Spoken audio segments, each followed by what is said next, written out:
stop and try again.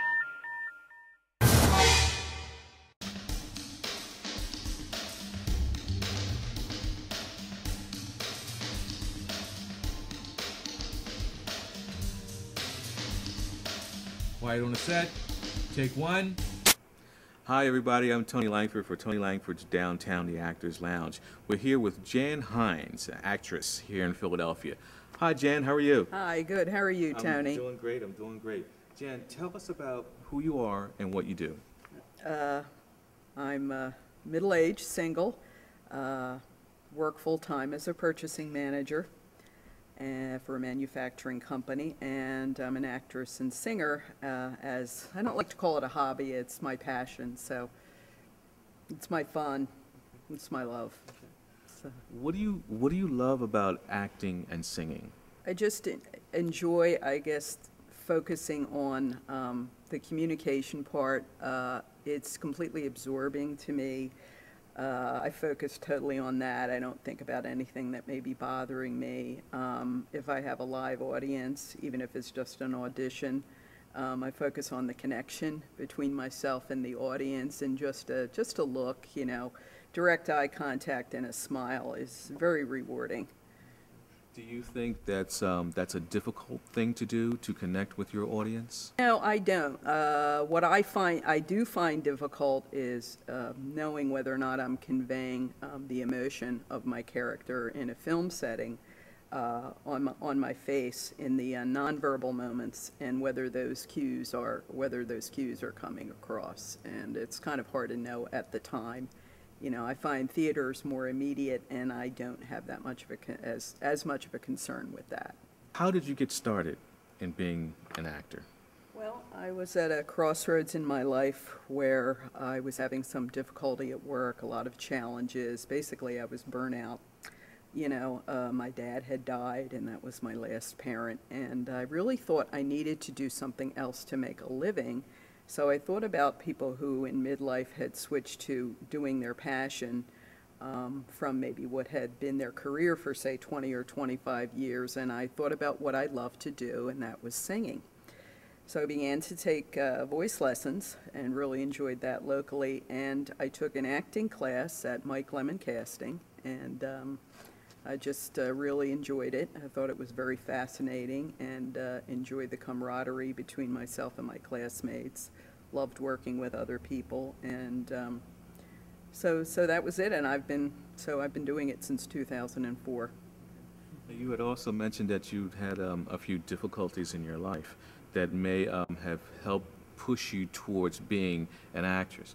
Tell us about that a little bit. I was raised an only child in a household that was punctuated by violence. Dad was not around because he was working. Mom was, and she was very mentally ill with what they call bipolar disorder, or in the vernacular, manic depressive illness. So because of that, I had a lot of unhappiness. You know, when you live with a sick person, the focus is on them and everything's on them. And as a child, you really kind of expect and need it to be on you. So my life was kind of dictated. I didn't think I'd get very far. I didn't think that I would go to college. I didn't think that I had hope. And come to find later, I actually had developed some problems with depression myself. So because of that, I think that even though I enjoyed acting and all my friends did it, in fact, a friend of mine had graduated school early and had gone to Rosemont College and was very active in what I believe is called Jest and Gesture, their theater group.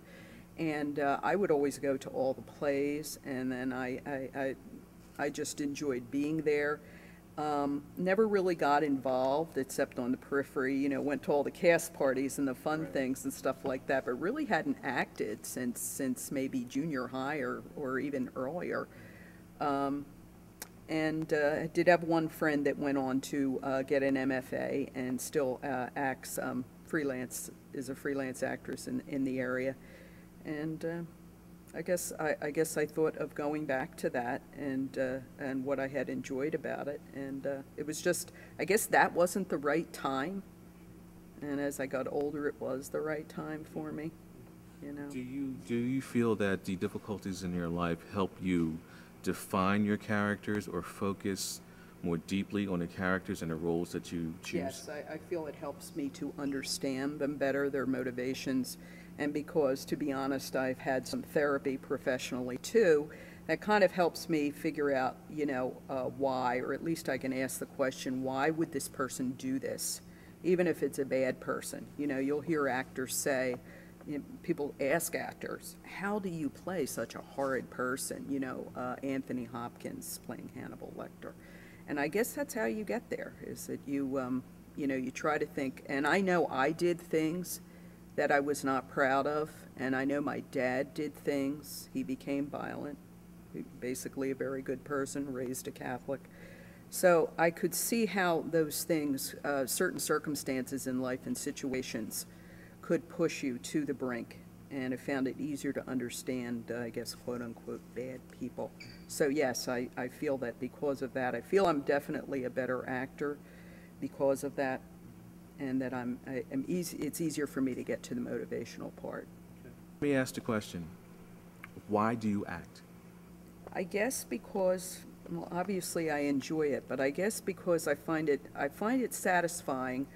I'm not sure that I know why. I know that I'm completely focused on it when I do it. I know that I find it very gratifying when I feel I get it right.